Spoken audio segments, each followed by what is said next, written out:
Our gospel this morning comes from the Gospel of St. Matthew, the 14th chapter, starting with the 22nd verse. Jesus made the disciples get into the boat and go on ahead to the other side of the Sea of Galilee, while he dismissed the crowds.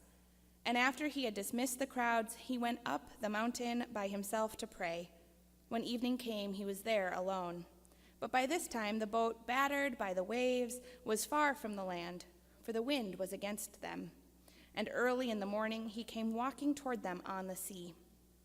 But when the disciples saw him walking on the sea, they were terrified, saying, "It is a ghost," and they cried out in fear. But immediately Jesus spoke to them and said, "Take heart, it is I, do not be afraid." Peter answered him, "Lord, if it is you, command me to come to you on the water." He said, "Come." So Peter got out of the boat, started walking on the water, and came toward Jesus. But when he noticed the strong wind, he became frightened, and beginning to sink, he cried out, "Lord, save me." Jesus immediately reached out his hand and caught him, saying to him, "You of little faith, why did you doubt?" When they got into the boat, the wind ceased, and those in the boat worshipped him, saying, "Truly, you are the Son of God."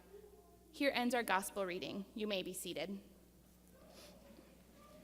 May the words of my mouth and the meditations of my heart be acceptable to you, O Lord. Amen. Today I am faced with two of my absolute favorite Bible stories. Our first lesson this morning comes from the book of 1 Kings, where God shows himself to Elijah, not in the great wind, earthquake, or fire, but rather God shows himself in the silence. Some translations say in the still, small voice. Then our gospel lesson this morning, we find Jesus telling Peter to face his fears and walk to Jesus, who is coming towards him on the water. Jesus can walk on water.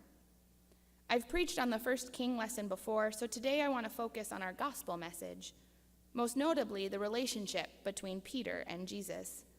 Because at the end of the day, I think we have a lot to learn from Peter. I have always been interested in Peter's relationship to Jesus.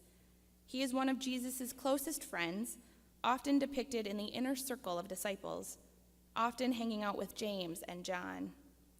Peter is passionate and quick to respond.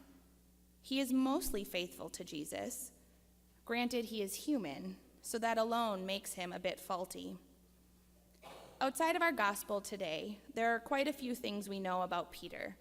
For instance, he cuts off the ear of the guard trying to arrest Jesus in the Garden of Gethsemane. He is also the disciple who denies Jesus 3 times before the rooster crows.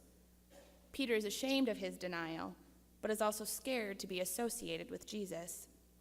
However, after Jesus is raised from the dead, Jesus appears to Peter while he is fishing.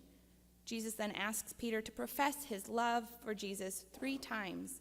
And each time Peter answers passionately that he does love Jesus. Jesus offers Peter a way to redeem himself after his denial.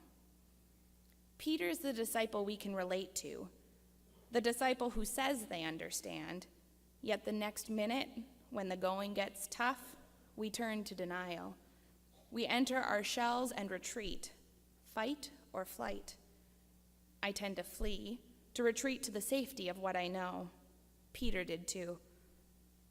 In our gospel lesson this morning, we see Jesus dismissing the crowds after his teachings we've been reading the past couple weeks. While he does this, he sends the disciples on ahead in a boat to the other side of the Sea of Galilee.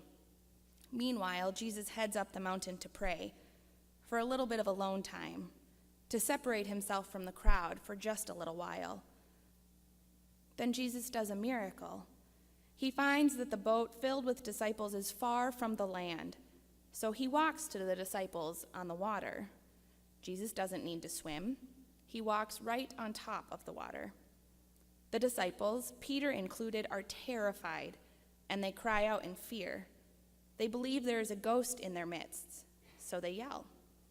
But the instant they cry out to Jesus, or they cry out in fear, Jesus speaks to them. He says, "Take heart, it is I, do not be afraid." Passionate Peter then says, "Lord, if it is you, command me to come to you on the water." Really, Peter, should you be issuing a challenge to Jesus? Jesus simply tells Peter to come. Peter decides to step out of the boat and walk to Jesus. However, partway into his journey on the water, he realizes there is wind and becomes frightened and begins to sink. He cries out to Jesus, and Jesus immediately saves him.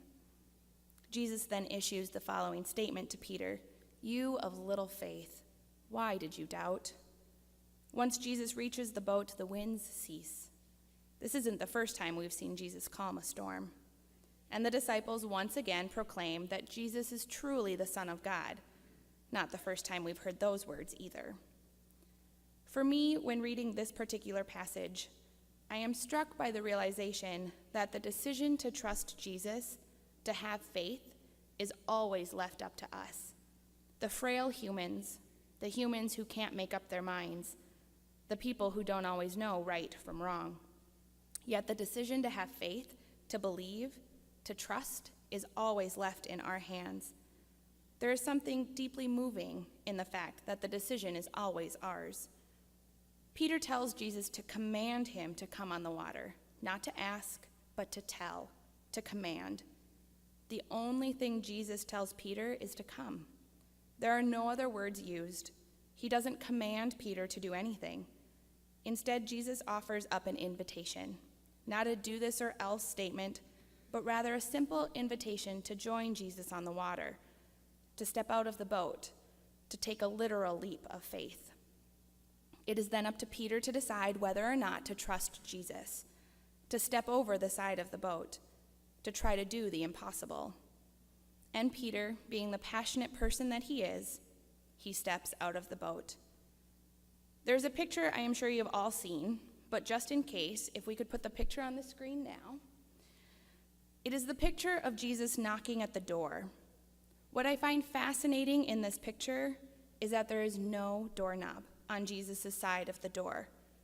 He can knock, and Jesus does knock, but at the end of the day, it is up to us to let him in.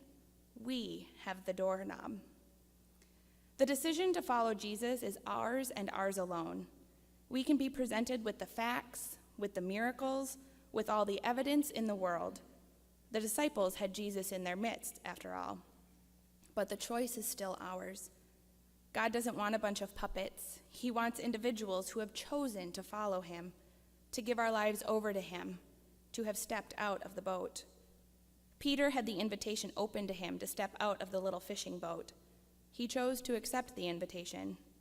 Then he got frightened. He starts to sink, and immediately Jesus reached out his hand to stabilize him.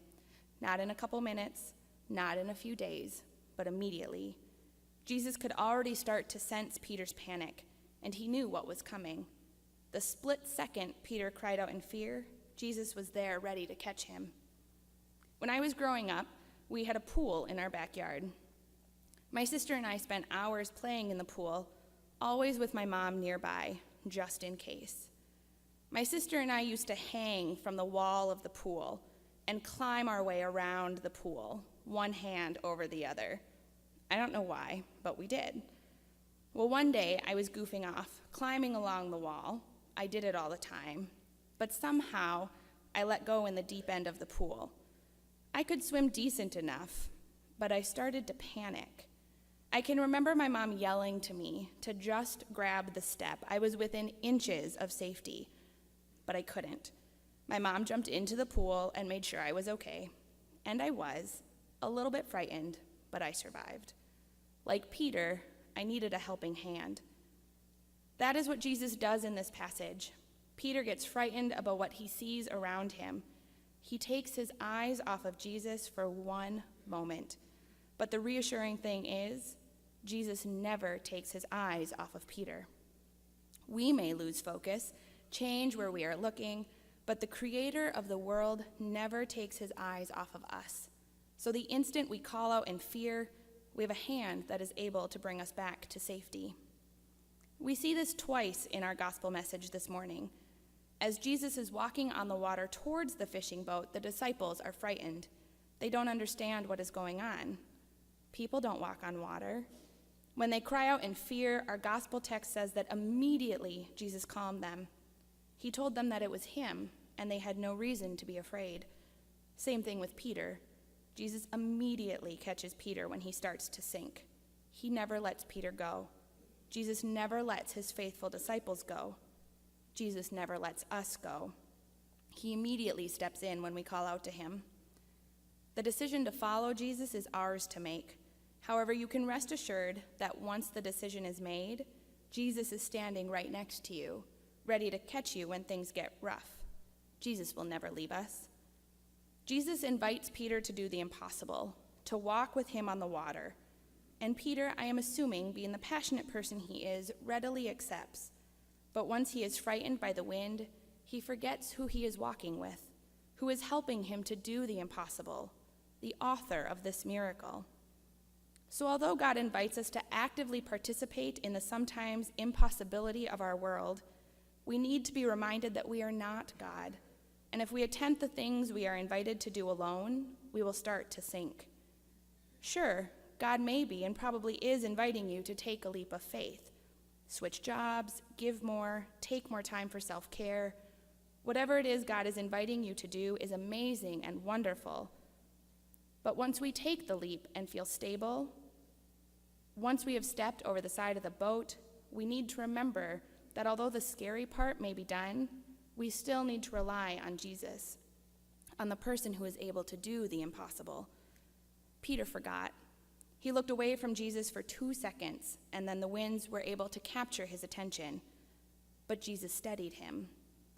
So my question then is this: what is it that you are afraid of doing? What is God asking you to do that you just aren't sure about? What invitations lie open, waiting for you to accept? What doors are being knocked on? What still small voice are you hearing?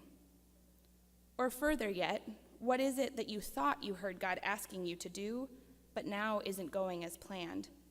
Have you taken your eyes off of the author of life? Have stopped relying on him to help you walk on the water?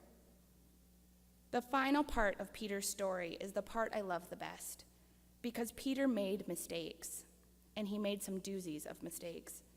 The most notable was denying Jesus. But Jesus returned to Peter on the shores of the lake and offered Peter forgiveness and redemption. Peter had a lot to be redeemed for. He had proven himself to be fully human and able to make mistakes. But Jesus looked past that to offer him forgiveness, and Peter took it. It is our job to accept the forgiveness that Jesus offers each one of us as well. We accept the invitation, we step out of the boat, we make mistakes. We are offered acceptance, forgiveness, and love, even in the midst of not making the right decisions or allowing ourselves to get distracted. The forgiveness and unconditional love of God is ours, but once again, we have to choose to accept it. God can offer it. It is our choice to take it. My hope for you this week is that you accept what God has to offer you: the invitation to follow him, unconditional love, unmerited grace, and a chance for forgiveness. God is offering. Step out of the boat, will you? Amen.